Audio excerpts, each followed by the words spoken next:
자, 우리 한번 옆에 분들하고 서로 인사하겠습니다. 우리 가정에서 온라인으로 예배하는 성도님들도 우리 가족들과 서로 한번 인사하겠습니다. 우리 함께 힘내십시다. 우리 함께 힘내십시다. 오늘은 지난주에 이어서 우리가 영적 전쟁에 대해서 배우고자 합니다. 우리 그리스도인들에게 있어서 영적 전쟁은 마귀와의 전쟁이라고 할 수 있습니다. 오늘날에도 마귀는 우는 사자처럼 삼킬 자를 오늘도 찾고 있습니다. 근데 마귀가 삼키기 위해서 찾고 있는 자가 누구라고 했죠? 세상에 속한 자들이 아닙니다. 육신의 사람들이 아니에요. 예수님을 영접하고 하나님의 자녀가 된 사람들입니다. 과거에는 마귀에게 속했습니다. 마귀에게 종노릇했습니다. 마귀에게 우리의 자유와 권리를 빼앗겼었습니다. 그러나 예수 그리스도 안에서 우리가 이제 마귀로부터 하나님께로 우리의 위치가 바뀌었어요. 그래서 하나님의 자녀가 되는 권세가 됐습니다. 본질상 진노의 자녀였던 마귀의 자식들이 이제는 하나님의 자녀가 된 것입니다. 그와 같은 하나님의 자녀들을 마귀는 오늘도 삼키기 위해서 두루 다닌다고 했습니다. 자, 그러면은 마귀가 왜 하나님의 자녀가 이미 된 사람들을 삼키려고 그렇게 두루 다니며 애를 쓸까? 여기에는 여러 가지 이유가 있습니다만은 가장 대표적인 이유 두 가지가 있습니다. 하나는 마귀가 빼앗겼기 때문입니다. 본래는 자신에게 속했던 자들인데 예수 권세로 말미암아, 예수 십자가의 능력으로 말미암아 자기가 쥐고 있던 자들, 자기가 붙들고 있던 자들, 자기가 속박하고 있던 자들을 하나님께 빼앗긴 거예요. 하나님께 그 영혼들을 빼앗기고 나니까 이 마귀가 잠이 안 오는 겁니다. 하나님께 빼앗겼으면 포기하고 말아야 되는데, 여러분 우리 한번 따라볼까요? 마귀는 포기할 줄을 모릅니다. 마귀는 포기할 줄을 몰라요. 얼마나 끈질긴지 모릅니다. 그래서 계속해서 마수의 손길을 뻗치는 거죠. 또 한 가지 이유가 있습니다. 자신만 마귀의 소나기에서 벗어나면 괜찮은데 마귀의 소나기에서 벗어나고 하나님의 자녀가 된 사람들은 절대로 자기 혼자만 구원받고 끝나지 않습니다. 왜냐하면 구원받기 이전에 내가 어떤 상태였는지를 알고 주님 안에서 누리는 이 기쁨과 이 행복이 얼마나 소중하고 큰지를 알기 때문에 우리는 마귀의 소나기에서 아직도 마귀에게 종노릇하고 있는 그 사람들의 영혼을 구원하기 위해서 우리가 열심히 주의 복음을 전하고 그 생명들을 마귀의 손에서 어떻게 해요? 빼앗아내고 있어요. 그러니까 마귀 입장에서는 빼앗겼던 것도 억울해 죽겠는데 그들이 나가가지고 또 자기에게서 또 다른 영혼을 또 빼앗아 가려고 하니까 이건 도저히 눈뜨고 봐줄 수가 없는 거죠. 그냥 넘어갈 수가 없는 겁니다. 그래서 마귀는 자신이 당하는 쪽을 선택하지 않고, 그래서 내가 당하기 전에 어떻게 내가 먼저 공격하는 쪽을 선택을 한 겁니다. 최선의 방어는 공격이라고 하는 것을 마귀가 알기에 오히려 가만히 앉아서 방어를 하는 것이 아니라 오히려 공격을 하는 쪽을 선택을 한 거죠. 그러고 보면 마귀는 굉장히 교활하지만 또 한편으로는 지혜롭기도 합니다. 이와 같이 만만치 않은 상대와 우리가 싸워서 이겨야 합니다. 그러니까 쉽지 않은 전쟁이라고 할 수 있죠. 우리는 마귀보다 더 지혜로워져야 되고 보다 적극적으로 마귀를 대적해야 합니다. 수송을 하는 것은 공격하는 것보다는 분명 쉬운 일입니다. 그런데 공격하는 자가 죽기를 각오하고 달려들면 그 공격하는 자를 이기기가 쉽지 않습니다. 그러므로 이제는 우리가 마귀보다도 더 적극적으로 마귀를 대적하는 삶을 살아가야만 우리가 영적 전쟁에서 이기는 싸움을 할 수 있고 승리자가 될 수 있습니다. 자, 오늘 본문 12절에 보면 바울은 영적 전쟁을 씨름에다가 비유를 하고 있습니다. 여러분, 씨름은 이 몸으로 부대끼면서 하는 거잖아요. 엎치락 뒤치락 하면서 결국은 한 사람이 승리하게 돼 있습니다. 여러분, 이 씨름에서는요 무승부라는 것이 없어요. 무승부가 없습니다. 뭐 축구 경기 같은 경우는 무승부가 있어요. 야구도 역시 마찬가지로 무승부가 나올 수도 있습니다. 그런데 씨름은요, 무승부가 없습니다. 한쪽이 이기고 한쪽은 반드시 지게 돼 있습니다. 그리고 몸으로 싸우는 겁니다. 그러니까 굉장히 치열한 싸움인 거죠. 영적 전쟁은요, 절대로 고상한 싸움이 아닙니다, 여러분. 고상하게 싸울 수 있는 게 아니에요. 마귀하고 싸우는데 우리가 고상하게 싸우면 안 됩니다. 마귀 씨, 제발 좀 줘주세요. 제발 좀 물러가 주세요. 우리 좀 적당히 합시다. 이게 여러분 설득이 안 돼요. 타협이 안 됩니다. 마귀와의 싸움은 죽든지 살든지 어느 한쪽이 이기든지 지든지 이건 반드시 결판을 내야 하는 싸움입니다. 우리 인생을 보면은 엄마의 뱃속에서 아기가 10개월 동안 있다가 세상에 태어나게 되죠. 엄마 뱃속에 있는 동안 내내 아기가 하는 것은 아무것도 없어요. 탯줄을 통해서 엄마로부터 공급되어지는 영양소를 아이는 계속 공급받습니다. 그리고 10개월이 돼서 아기가 세상에 태어날 때 아기가 세상으로 나오기 위해서 무엇을 하지요? 아기가 무엇을 합니까? 엄마 뱃속에서 나오려고 아기가 있는 힘을 다 합니까?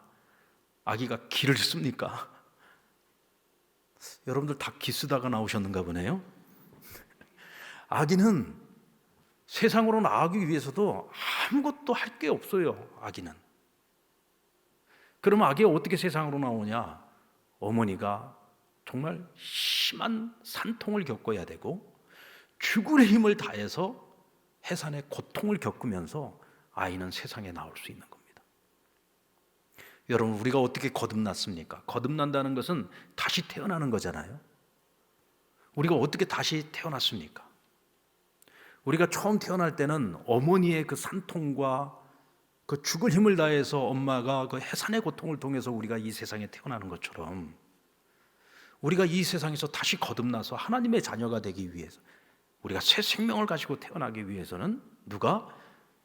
예수님께서 우리를 위하여 우리의 죄를 대속하시기 위해서 십자가를 지시고 모진 고통과 그 모든 고난과 희생과 그리고 그 헌신을 통해서 우리가 하나님의 자녀가 된 겁니다. 그러니까 우리가 다시 태어나는데 우리가 한 것은 아무것도 없습니다. 전적인 하나님의 은혜로 우리가 거듭나고 다시 태어난 거죠. 자, 태어난 아기가요, 앞으로 건강하게 이 세상을 살아가면서 행복하게 살아가려면 이 아이는 평생을 살아가면서 어떻게 해야 돼요? 수없이 많은 싸움을 싸워야 됩니다. 어렸을 때에는 온갖 바이러스와 질병들과 싸워야죠.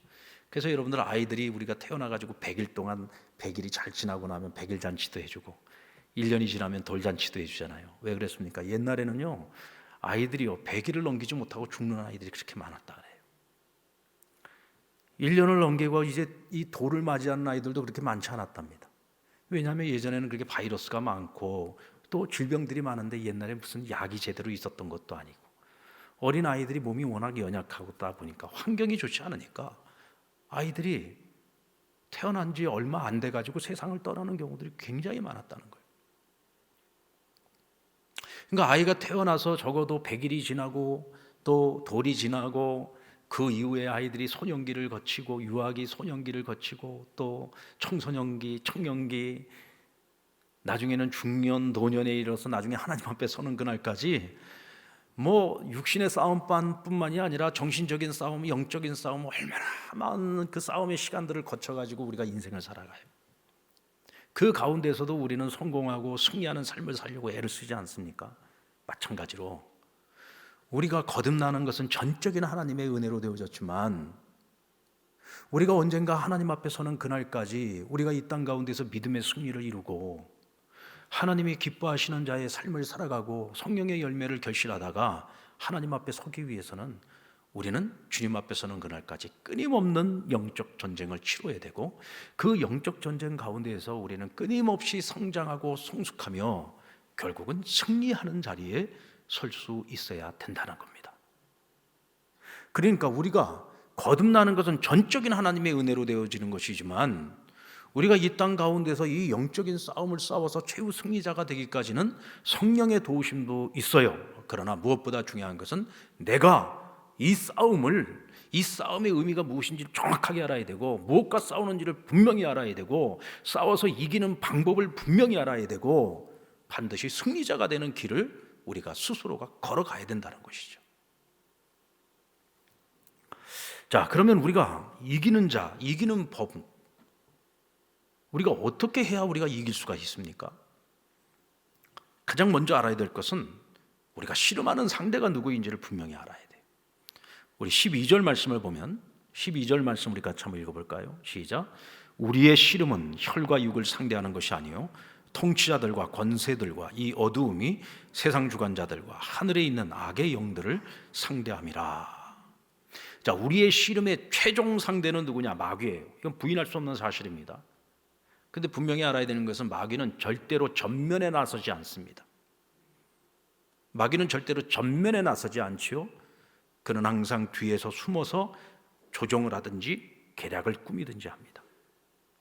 그리고 그 전면에 나서는 자들이 누구냐? 그럼 마귀가 역사할 때 사용하는 통로라고 말할 수가 있죠.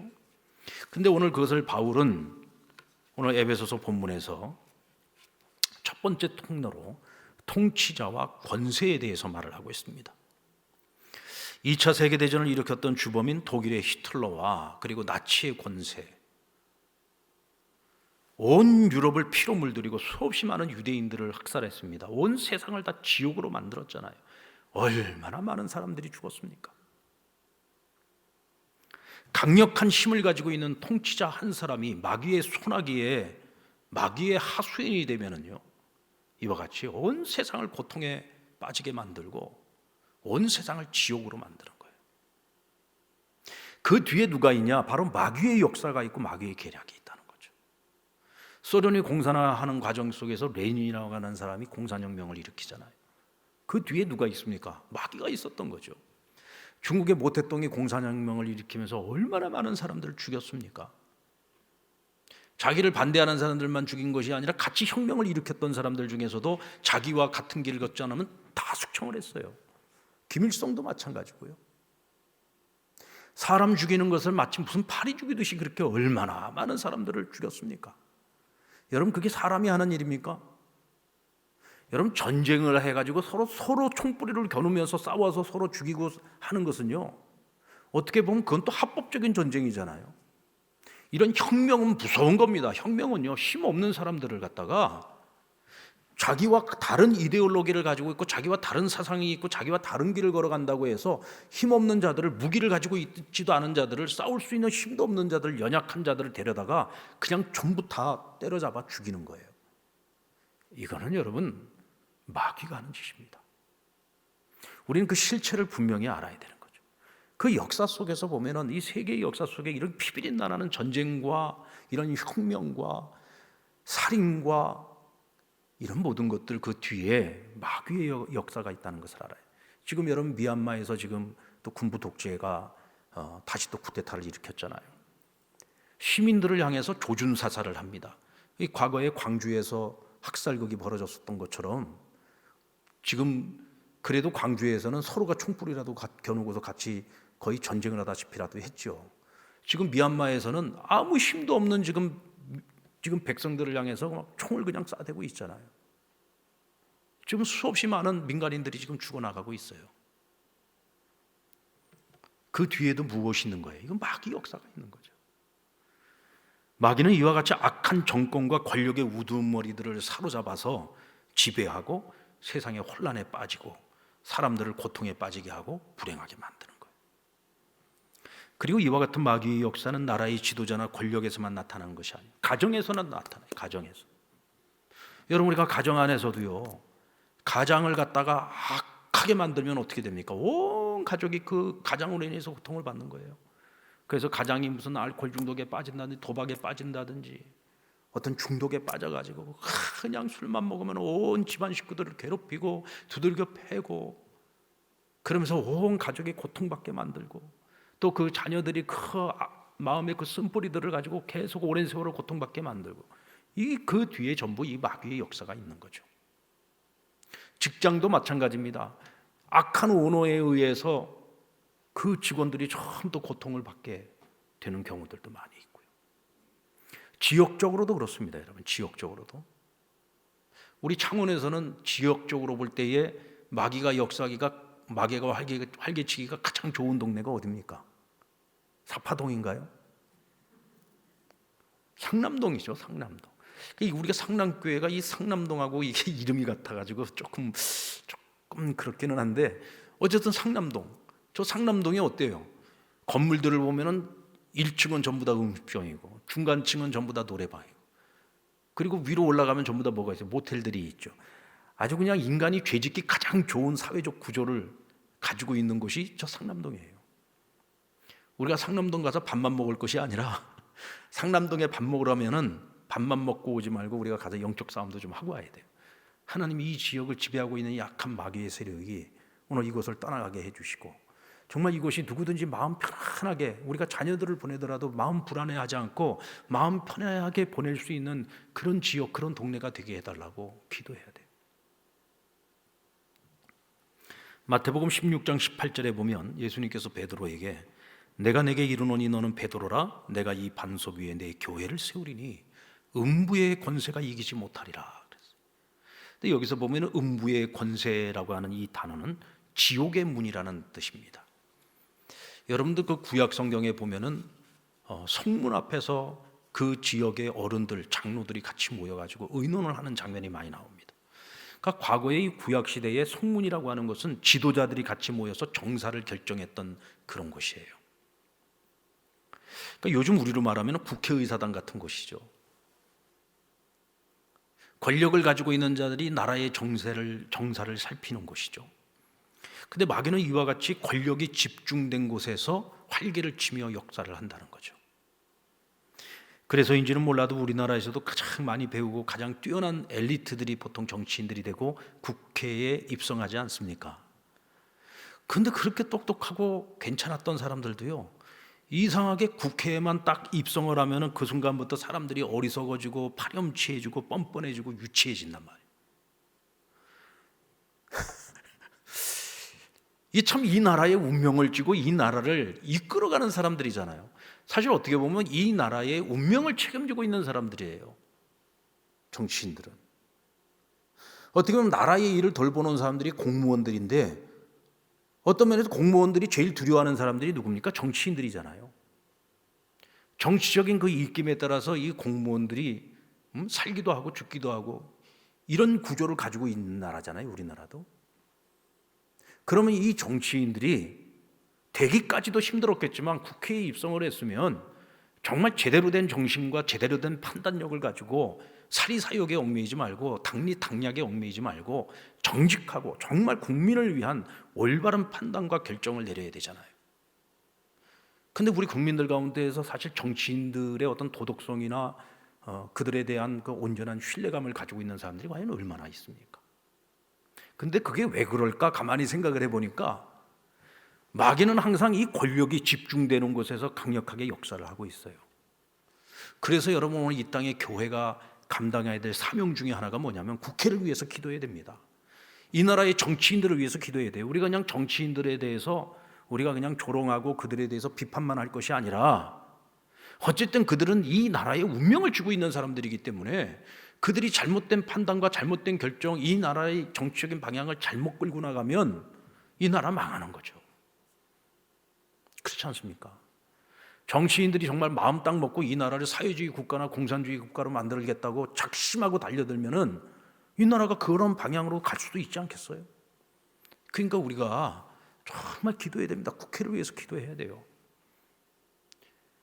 그 위에 또 누가 있습니까? 대통령이 있잖아요. 이 통치자는요, 정말 중요한 겁니다. 그 통치자가 어떤 사상을 가지고 있고, 그가 어떤 정신을 가지고 있고, 그가 어떤 정치 이념을 가지고 있느냐에 따라서, 그래서 대통령으로 최고 통치자로서 최고 결정권을 가지고 있는 자가 어떤 결정을 내리느냐에 따라서 국가의 흥망성쇠가 결정이 되는 거예요. 국민들이 어찌하겠습니까? 힘없는 국민은 통치자가 결정하는 대로 정책이 결정되고 가는 그대로 따라갈 수밖에 없는 거예요. 그게 대통령 중심제라고 하는 이 정치 제도를 가지고 있는, 이건 헌법에 명시된 거기 때문에 국민이 어떻게 할 방법이 없어요. 그냥 따라가는 거죠. 그래서 우리가 해야 될 일이 뭡니까? 그냥 우리가 비판하고 욕만 하면 안 되죠. 어떻게 해야 됩니까? 기도해야 돼. 기도. 우리 교회는 우리가 할 수 있는 것이 있잖아요. 기도해야죠. 하나님께 기도해야죠. 이 나라의 최고 통치자가 하나님 건강한 생각과 건강한 사상과 건강한 정신을 가지고 이 나라를 망하는 길이 아니라 흥하는 길로 이끌어갈 수 있게 해달라고, 지도할 수 있게 해달라고, 바른 정책을 결정할 수 있게 해달라고 우리 기도해야죠. 항상 악한 통치자, 악한 정권, 악한 권력 그 뒤에는 마귀의 세력이 있다는 사실을 여러분 기억하셔야 됩니다. 그리고 어두움의 세상 주관자들과 악의 영들이라고 했어요. 우리 주변에 마음을 어둡게 하는 것들이 있죠. 우리를 미혹하는 것들이 있습니다.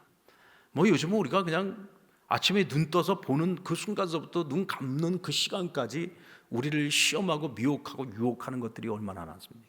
우리의 마음을 어둡게 하는 것들이 얼마나 많이 있어요. 그것들이 어떤 하나의 큰 세력을 이루고 있잖아요. 여러분들 오늘날에 가장 영향을 많이 미치고 있는 세력이 뭐예요? 매스미디어 아닙니까? 온라인. 그렇죠. 그냥 뭐 이건 날마다 쏟아지고 있잖아요. 쏟아지고 있어요. 대체 몇 개나 되는지도 알 수 없을 만큼 수없이 많은 세상의 정보와 온갖 세상의 것들이 날마다 SNS를 통해서, 온라인을 통해서 막 쏟아져 나오고 있어요. 이와 같은 것들을 통해서 우리가 마음이 밝아질 수도 있고 어두워질 수도 있는데 사실은 어두워지는 것들이 훨씬 더 많죠. 우리를 미혹하고 시험하고 유혹하고 넘어지게 만들고, 우리 믿는 자들을 시험하는 것들이 너무 많아요. 그런 것들을 통해서 마귀가 우리를 이런저런 여러 가지 모습으로 우리를 끊임없이 공격해 오고 있죠. 근데 여러분 참 재미있는 것이요, 죄와 악이 있는 곳은요 대체로 어둡습니다. 대체로 어둡습니다.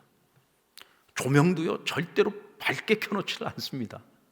저도 뭐 술집을 가보지는 않았습니다만은 뭐 제가 술집 갈 일이 없잖아요. 술집을 가보지는 않았습니다만은 뭐 가끔 드라마 같은 데서도 뭐 이렇게 술집 같은 데 나오는 거 보면 조명이 어때요? 막 이렇게 지금 우리 교회처럼 밝게 불 켜놓은 데가 있던가요? 다들 어스름하게, 그냥 어스름하게 그냥 어두컴컴한 데서 술을 마시잖아요. 그렇죠?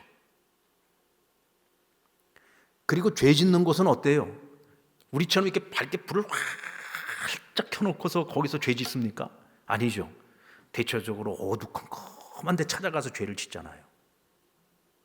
왜 그러면 죄 짓는 곳은 항상 이렇게 어두울까? 어두워야 우리의 죄가 가리워진다고 생각을 하기 때문에 그렇습니다.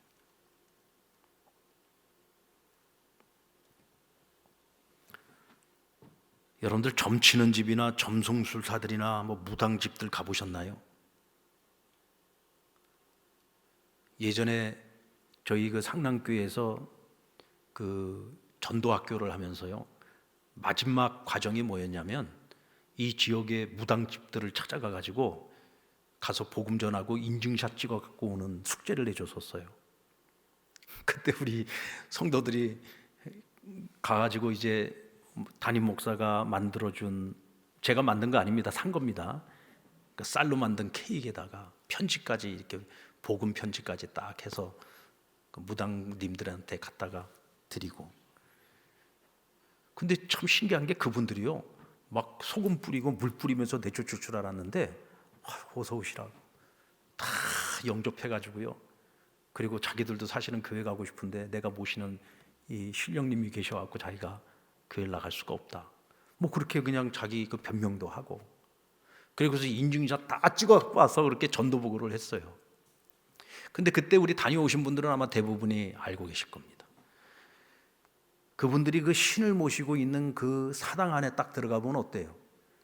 지금 우리 상남교회처럼 밝게 불을 많이 켜놨던가요? 아니죠. 다들 어르스름하니 컴컴하게 분위기가 다 그래요. 분위기가. 절에도 가보십시오. 여러분 절에 그 법당에 가보면 지금 우리 교회처럼 이렇게 환하게 불 켜놨을 것 같아요? 컴컴합니다. 마귀는요 어두운 걸 좋아해요. 악한 영들은 어두움에 숨어 있는 것입니다. 사람들이 밝은 곳에 가면은 분별력이 생기고 판단력이 생겨요. 그러니까 사람들을 어두움 속으로 데리고 들어가고 자기 죄를 보지 못하게 만들고 더 깊은 죄에 빠지도록 만드는 겁니다. 어두움의 영들과 악한 영들은 우울하고 부정적이고 남에 대해서 비판하고 조롱하고 상처 주고 수군거리는 사람들, 또 주로 남을 힘들게 하고 상처 주는 사람들을 뒤에서 조종하고 역사해서, 그래서 그들을 통해서 또 사람들을 다 힘들게 만들고 어렵게 만들고 막 상처 주고, 그래서 서로 막 마음 상하게 만들고 서로 다투게 만들고 분쟁하게 만들고 하는 거예요. 항상 그와 같은 사람들이 있는 곳, 또 그와 같은 일들이 벌어지는 곳에는 항상 거기에 마귀의 역사가 있다는 것을 기억해야 됩니다. 근데 우리가 여기서 중요한 사실 하나 기억해야 됩니다. 우리가 상대하는 적은 그와 같이 악행을 저지르는 사람이 아니라 그 뒤에 역사하는 마귀라는 사실이에요. 바로 어둠의 영들과 악한 영들입니다. 우리 이걸 알아야 돼요. 그래서 오늘 바울이 뭐라 그랬어요? 너희의 싸움은 혈과 육의 싸움이 아니라 그랬어요. 다시 말하면 혈과 육과 싸운다는 것은 사람과 싸우는 것을 얘기하는 겁니다. 그래서 너희는 사람을 미워하지 말고, 사람에게 분노하지 말고, 사람에게 복수하지 말고, 사람에게 정죄하지 말고, 그 사람으로 하여금 죄짓게 만드는 그 뒤에 있는 악한 영들, 어두움의 영들, 마귀의 세력, 너희는 그것과 싸워야 되는 거예요. 왜냐하면 혈과 육의 싸움을 하다 보면 자칫 잘못하면 우리가 사단의 도구가 돼버릴 수도 있어요. 혈과 육의 싸움이 돼가지고 내가 그 사람을 정죄하려고 하고 내가 그 사람에게 복수하려고 하면은 결국 뭐예요? 내가 마귀의 도구가 돼서 나도 모르는 사이에 마귀의 종노릇을 하게 되는 거예요. 그래서 우리는 절대로 어떤 경우에도 누군가가 나에게 손해를 입히고 피해를 입혀서 그 사람을 미워하면 안 돼. 그 사람을 그렇게 만들고 그 사람 뒤에서 역사하고 있는 우리가 마귀의 존재를 알고 마귀를 대적해야지 사람을 대적을 해서는 안 된다. 오늘 바울은 우리에게 그것을 말씀해 주고 있습니다. 이건 우리가 굉장히 중요하게 받아들여야 될 아주 중요한 진리라고 저는 생각합니다. 이를 위해서 우리는 싸움 상대에 대해서 이기는 법을 확실히 알아야 되겠죠. 오늘 바울은 이기는 방법 두 가지를 우리에게 알려주고 있습니다. 그 첫 번째는 주 안에서 주께서 우리에게 주시는 힘과 능력으로 싸워야 한다. 여러분, 마귀와의 싸움은요, 내 힘으로, 내 능력으로, 내 지혜로는 죽었다 깨나도 싸워서 이길 수가 없습니다. 내 의지 갖고 싸우겠다? 여러분, 마귀가 그렇게 만만할 것 같습니까? 마귀는 한순간에 나의 의지를 순식간에 끊어버릴 수 있어요. 절대로 내 힘, 내 능력까지는 마귀와 싸워서 이길 수가 없어요. 마귀와 싸워서 이길 수 있는 방법은 오직 한 가지, 주 안에서 하나님이 우리에게 주시는 힘과 능력으로, 성령의 능력으로 충만하지 않고서는 우리는 절대로 마귀와 싸워서 이길 수 없다. 하나님께서 우리에게 예수 그리스도 안에서 사망 권세를 깨뜨리는 능력을 우리에게 허락해 주셨습니다. 하나님께서 예수 그리스도 안에서 그 이름의 권세를 가지고 우리가 마귀의 권세를 물리칠 수 있는 능력을 우리에게 허락해 주셨습니다. 그래서 우리가 예수 그리스도의 이름으로 믿음을 가지고 하나님의 자녀들은 선포하는 거예요. 선포. 명령하고 선포할 때 악한 영들이 그곳에 머물지 못하고 쫓겨나가는 것입니다. 도망치는 겁니다. 마귀도 물러나는 것입니다. 예수 그리스도 안에 있는 자들에게 하나님께서 성령을 통해서 우리를 돕게 하시고 성령의 충만함과 기름 부으심과 능력을 주셔서 우리로 하여금 영적 싸움에서 승리케 하는 것이죠. 그러므로 우리는 예수 안에서 예수 생명, 예수 능력, 예수 이름의 권세, 성령의 능력을 가지고 싸워서 승리해야 되는 것입니다. 우리 한번 따라해 보실까요? 예수 생명, 내 생명. 예수 권세, 내 권세. 예수 능력, 내 능력. 예수 축복, 내 축복. 예수 이름, 내 권세. 예수님께 속한 모든 것이 전부 다 뭐예요? 나에게도. 옛날에 오신주 목사님이라고 계셨는데 아주 유명한 부흥사 목사님이셨는데 그분은 항상 그 부흥회 하실 때요 성도들에게 꼭 이걸 시켰어요. 주여 나에게도, 주여 나에게도, 주여 예수의 권세, 주여 나에게도, 주 예수 그리스도의 이름의 능력, 주여 나에게도, 예수 그리스도의 능력, 주여 나에게도, 주여 나에게도. 그래서 예수 권세가 내 권세가 되는 거예요. 예수 이름의 권세가 나의 권세가 되는 거예요. 예수님의 그 축복이 곧 나의 축복이 되는 거예요. 우리 믿는 자들은 예수 그리스도 안에 있을 때 이 모든 능력과 이 권세와 그 축복을 오늘 우리가 누릴 수 있는 것입니다. 아멘입니까? 여러분, 기독교의 복음이 들어가면은요, 그 나라에 15%의 기독교인들이 생기면 우리가 공식적으로 그 나라는 기독교 국가라고 얘기를 합니다. 복음이 들어가고 15% 이상의 기독교인들이 있는 나라들을 보면은 거의 대부분의 나라들이 선진국이 되고 굉장히 잘 사는 나라가 되고 법치 국가가 되고 굉장히 안전한 나라가 되었습니다. 그런데 그랬던 나라들이 기독교 복음화율이 점점 떨어지고 교회가 점점 힘을 잃어버리고 그러면서 그런 나라들이 지금 어떻게 되어져 가고 있습니까?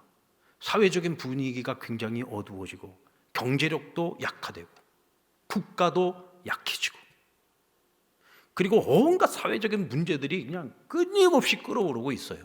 지금 가장 대표적인 곳이 어디예요? 유럽에 있는 대부분의 나라들 아닙니까? 과거에는 전부 기독교 국가들이었어요.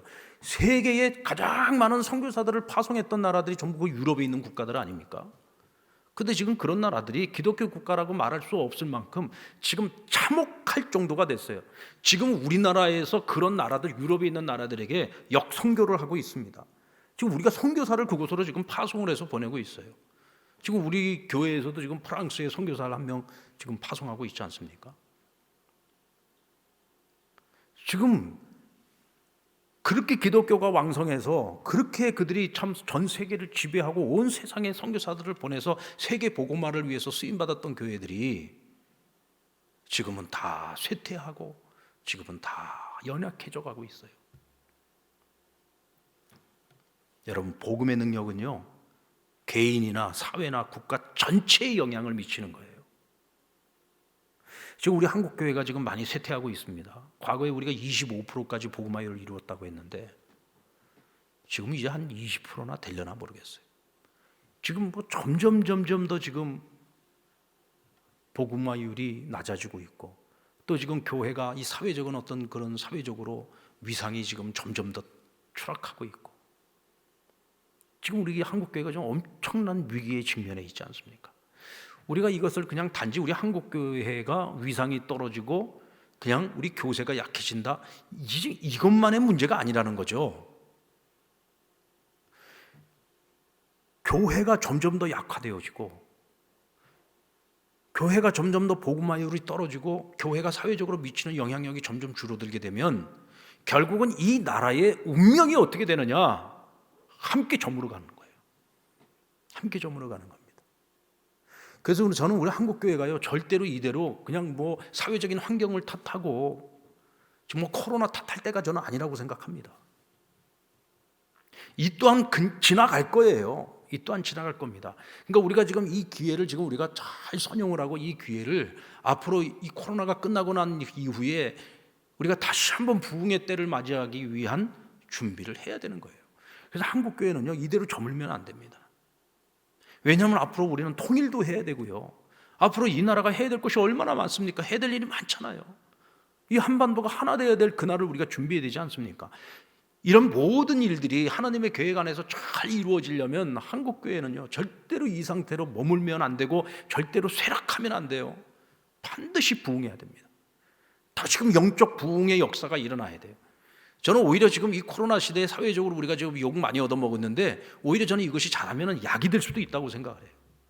지금 욕 먹으면서 억울하다고 우리가 한탄만 할 것이 아니고 이럴 때 오히려 그동안에 우리가 우리 안에 부끄러운 모습들이 있었다면 우리가 개혁해야 될 부분이 있다면 우리가 잘못된 것들을 고쳐야 될 부분들이 있다면 이런 기회에 우리 한국교회가 정신을 똑바로 차리고 이제는 성장 위주였다면 이제는 성수 위주로 나아가는 그런 건강한 교회로 다시 한번 거듭나고 다시 태어날 수 있는 기회로 삼는다면 우리가 영적인 부흥이 동시에 수적인 부흥으로도 또 이어질 수 있는 거죠. 사실 한국교회가 수적으로 이만큼 부흥해 이제는 우리가 성숙으로 나아가야 되는 교회가 돼야 되는 정말 이 세상에 지대한 영향을 미쳐서 하나님 나라를 이 땅 가운데 더욱더 확장시키고 하나님의 크신 계획인 이 한반도 통일의 역사를 이 땅의 교회를 통해서 이루어가는, 그래서 복음 통일을 만들 수 있도록 우리가 힘쓰고 우리가 기도해야 된다. 그리고 두 번째 비결은 하나님의 전신갑주를 입는 겁니다. 여러분, 전신갑주, 이 갑주를 입는다는 것은요, 하나님 만들어 주신 옷을 입는데 어느 부분만 입는 게 아니라, 갑주는 뭐예요? 이게 풀세트잖아요. 머리에는 구원의 투구를 쓰고, 가슴에는 의의 흉배를 붙이고, 허리에는 진리의 띠를 띠고, 발에는 복음의 평화의 복음의 신을 신고, 한쪽 손에는 믿음의 방패를 들고 한쪽 손에는 성령의 검을 들고, 완전 풀세트입니다. 여러분들 과거의 그 유럽의 그 기사들을 보십시오. 그냥 아우, 난 그거 보면은요, 대체 저 옷을 입고 어떻게 싸웠는지 몰라. 온몸에 그냥 철갑을 둘렀잖아요. 철갑을. 그렇죠? 투구도 그냥 머리에만 쓰는 게 아니에요. 얼굴까지 다 가리고 눈만 이렇게 딱 빼놓고 있어요. 그러니까 칼을 맞아도 안 죽어요, 웬만해가지고. 온몸에 철갑을 두르고 있는 거예요. 적의 공격이 너무 맹렬하기 때문에 그 적의 공격으로부터 나를 보호하기 위해서 온몸에 철갑을 두르는, 이게 뭐냐? 전신갑주예요. 전신갑주. 근데 여러분, 그 철갑을요, 서서 입어야 됩니까? 누워서 입어야 됩니까? 앉아서 입어야 됩니까? 안 입어봐서 모르죠. 여러분들, 이 전신갑주는요, 서서 입는 거예요. 서서 입어요. 그거 누워서 입으면 못 일어나요. 무거워서. 서서 입는 거예요. 전신갑주를 입어서 우리가 마귀의 그 모든 영적 권세를 갖다 우리가 철저하게 막아내요. 언제든지 싸울 준비를 하고 우리가 서서 전신갑주를 입고 서서 싸워야 되는 거예요. 서서 싸워야 돼요.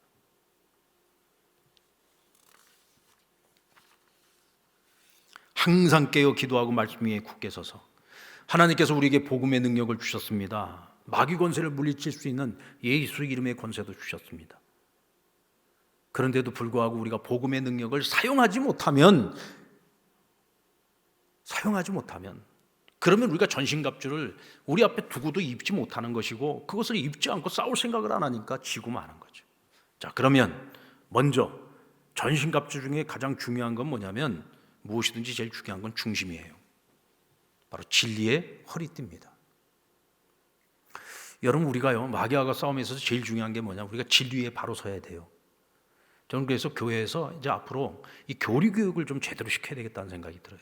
그래서 앞으로 우리 이제 교회에서도 교리반을 좀 하나 만들어야 되겠다는 생각합니다. 우리가 이제 양육반이라든지 또 우리 지금 확신반, 뭐 이제 새가족반, 이런 이제 양육반에서 우리가 지금 이제 이런 그 진리에 관한 공부들을 하고 있는데, 앞으로 세례 교육을 좀 더 강화시키든지, 어쨌든 이 교리 교육을 갖다가 좀 철저하게 좀 훈련을 시킬 필요가 있겠다라는 생각이 들어요. 예전에는 우리가 교회들이 보면은, 우리 어렸을 때를 생각을 해보면 그때 교리 공부가 참 많았어요. 요즘 이제 제자훈련이라는 형태로 해가지고 하고 있는데, 과거에는 온 전 교인을 상대로 해서 교리 교육을 많이 시켰습니다. 그러니까 우리가 믿고 있는 진리가 무엇인지를 정확하게 알고 있어야 이 마귀가 우리를 시험하고 미혹하지 못해요. 그 이단들이 판을 못 칩니다. 우리가 이 교리가 분명하게 서 있지 않고 진리가 분명하게 서 있지 않으니까 이 이단들이 와가지고 그냥 자기네들 논리를 가지고 설득을 하면 사람들이 거기 다 넘어가고 마는 거예요. 우리가 진리 위에 바로 서야 되고, 그 다음 의의 흉배입니다. 여러분들, 우리의 몸 중에서 생명과 가장 직결되는 곳이 어느 쪽이에요? 심장이잖아요. 심장이 멈춰버리면 죽는 거죠. 자, 그러면 이 심장 역할을 하는 것이 뭐냐? 하나님이 주신 의입니다. 그게 의의 흉배라고 하는 거예요. 하나님이 주신 의. 여러분, 저와 여러분이 지금 현재 내가 가지고 있는 의는 자기 의가 아닙니다. 우리가 가지고 있는 하나님의 의예요. 근데 여러분, 마귀는요, 우리의 약점을 기가 막히게 알고 있죠. 마귀가 우리의 약점을 아는데, 우리의 가장 약점이 뭐냐? 여러분, 우리가 예수 믿으면서도요, 죄책감이 참 많은 사람들이에요. 여러분, 예수 믿고 살아면 난 죄책감이 하나도 없다 하는 분 손 들어보세요. 여기. 난 지금까지 죄책감이 들어본 적이 거의 없다, 예수 믿고 난 후에. 네, 지금 여러분들이 그러니까 지금 맨날 시험에 빠져서 사는 겁니다. 자, 이게 지금 무슨 얘기냐면, 잘 들어보세요. 마귀는요, 우리를 끊임없이 정죄합니다.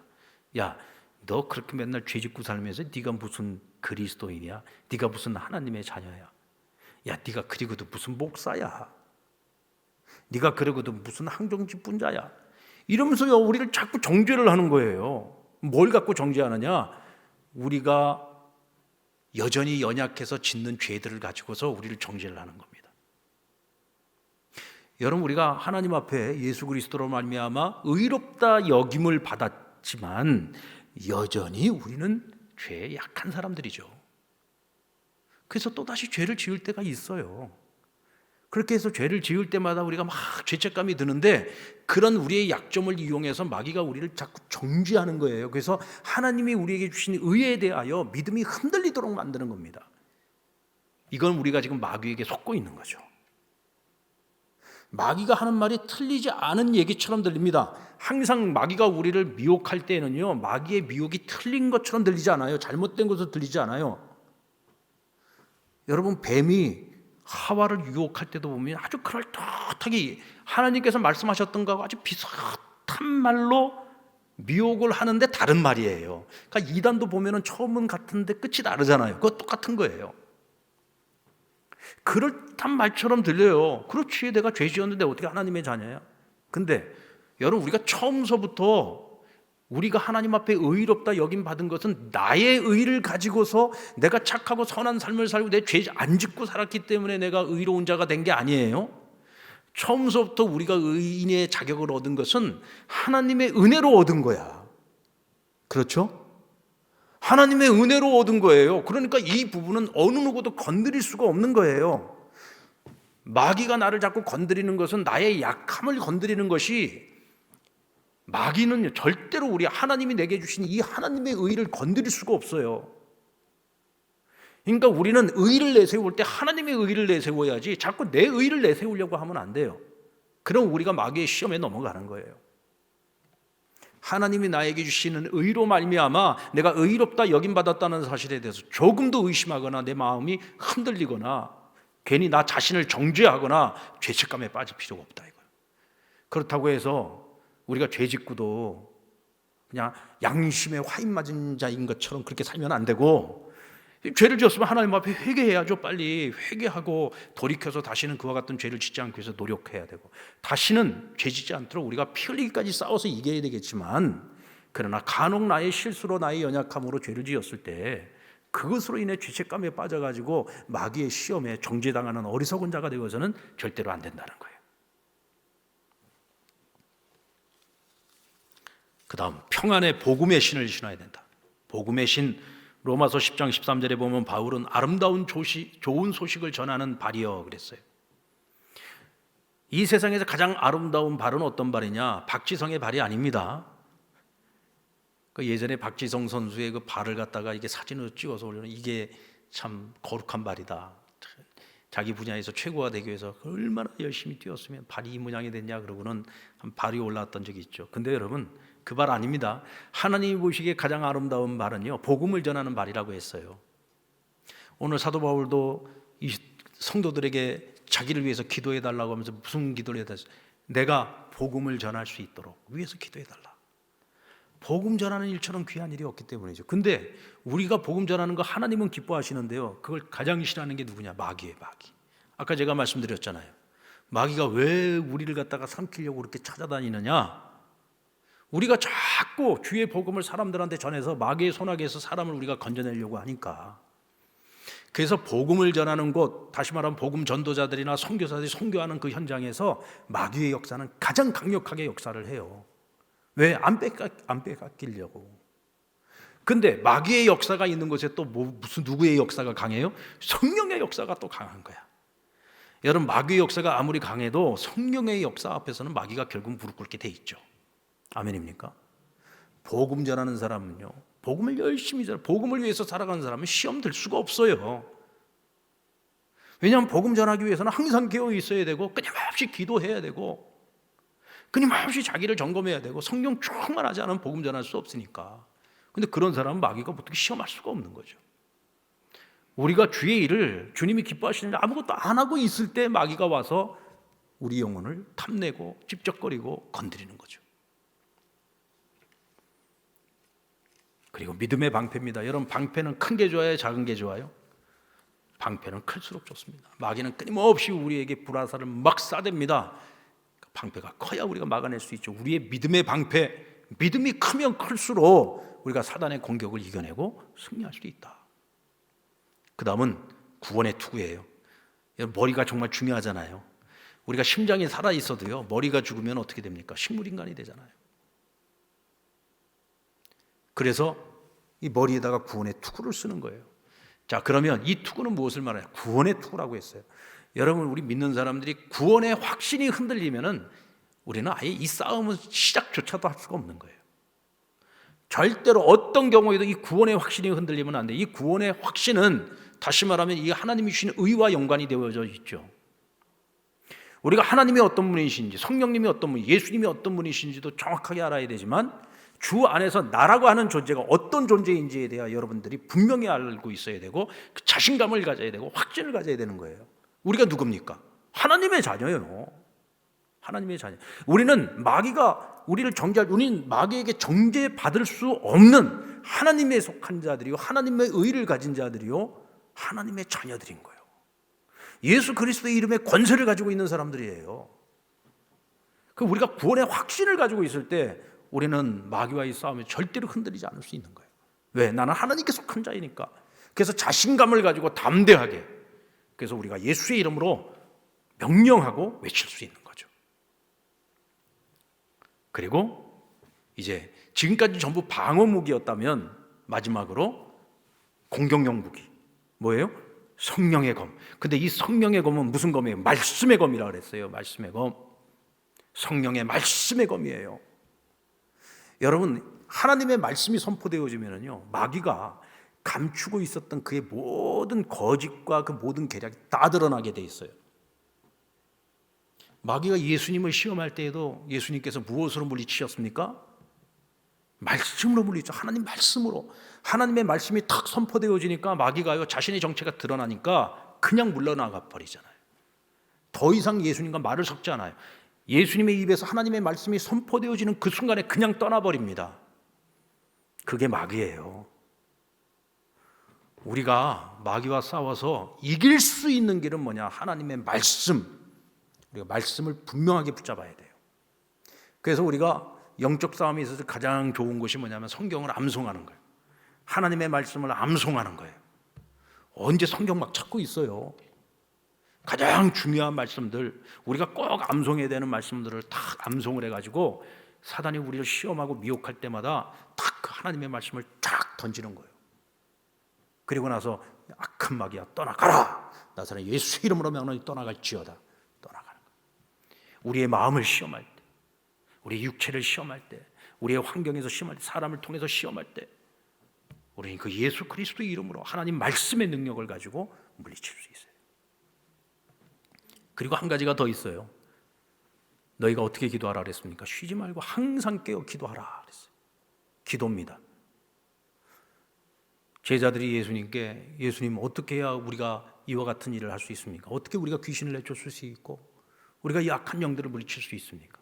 예수님께서 말씀하시기를 기도와 이런 이유는 기도 외에는 방법이 없다 그랬어요. 이게 바로 기도의 능력입니다. 아멘입니까? 그래서 저는 여러분들에게 명령 기도를 우리가 좀 할 필요가 있다. 앞으로 여러분의 인생을 살아가면서 여러분들을 시험하고 미혹하는 일들이 있습니까? 육신의 질병이 찾아왔습니까? 어쩌면 마음과 심리적으로 우리를 힘들게 하고 우리를 무너지게 만드는 것들이 있습니까? 이럴 때마다 여러분 명령하십시오. 예수 그리스도의 이름으로 명령하세요. 나사렛 예수의 이름으로 명하노니 악한 영은 떠나갈지어다. 시험하는 영은 떠나갈지어다. 어두움의 영은 떠나갈지어다. 병들게 하는 영은 떠나갈지어다. 우리를 무너뜨리고 우리를 쓰러뜨리고 우리를 실패하게 만드는 악한 영아 떠나갈지어다 하고 예수의 이름으로 명령하는 거예요. 우리는 하나님의 자녀니까, 그 권세를 가졌으니까, 그 능력을 가졌으니까 예수의 이름으로 명령하고 선포하는 겁니다. 자, 그런데 오늘 전신갑주에 보니까 이 등에 관한 부분이 없어요. 등에 관한 부분이 없어요. 그거 왜 그랬을까? 이 생각을 해봤어요. 왜 등에? 이 얘기는 뭐냐? 적에게 절대로 등을 보이지 말라. 적에게 절대로 등을 보이지 말아라. 여러분, 우리는 마귀와 전면전을 벌이고 적극적으로 대적해서 앞을 보고 싸워야지 절대로 등을 보이고 도망치면 안 돼. 아멘? 절대로 등을 보이고 도망치면 안 돼요. 예전에 우리 상남교회 부임하고 초창기예요. 한 번은 예배 시간에 우리 수요 부분 기도회 때 어느 분이 갑자기 이제 막 기도의 시간에 기도를 하다가 뭐가 헷가닥 돌아갔어요. 그래가지고는 이제 난리가 났어요. 그래가지고 이제 제가 찾아가고 또 우리 목사님들 같이 찾아가서 이제 같이 기도하고 같이 축사해가지고 이제 해결이 됐는데, 그때 이제 저희 집사람이 뒤에 있다가 그걸 보고 같이 기도를 하려고 앞으로 나오려고 하니까 어느 권사님이 붙잡더니 사모님 가지 마세요. 저희 갔다 큰일 나요. 여러분, 절대로요, 우리가 귀신이나 이런 악한 영들이나 이런 마귀의 권세 이런 걸 우리가 두려워하면 안 돼요. 우리가 그런 걸 두려워하면 안 돼요. 그런 걸 보고 도망치면 안 돼요. 우린 누구예요? 하나님의 자녀. 우리 하나님의 자녀. 우리 안에 누가 계셔요? 성령님이 계시요. 성령님이. 우리 안에 무엇이 예수 그리스도의 이름에 권세가 있어요. 근데 우리가 뭐가 무서워서, 뭐가 두려워서 우리가 도망을 쳐요? 왜 우리가 등을 보여요? 적극적으로 가서 대적을 해야죠. 대적을 해가지고 쫓아내야죠. 대적을 해가지고 물리쳐야죠. 대적을 해서 우리가 승리해야죠. 이거 오래전 일입니다. 지금은 어떻습니까? 만약에 그런 일이 있으면 권사님들이 딱 달려가서 예수의 이름으로 그냥 물리치고. 지금은 얼마나 우리 교회 기도하는 권사님들이 많이 계시고, 지금 얼마나 그냥 성령 충만한 권사님들이 많아요. 사랑하는 여러분, 적을 알고 나를 알면 우리는 백전백승이다. 우리 이길 수 있습니다. 오늘 우리가 배웠잖아요. 지난 시간에도 배웠잖아요. 마귀가 어떤 존재인지, 마귀의 전략이 무엇인지, 우리가 누구와 싸우는 것인지, 어떻게 우리가 이기는 싸움을 할 수 있는지, 오늘 이제 우리가 배운 이 모든 말씀들을 우리의 마음에 새기고 기억하고 이제부터 복음의 능력을 붙잡고 이기고 승리하는 삶을 살아갈 수 있는 저와 여러분 되기를 주의 이름으로 축원합니다.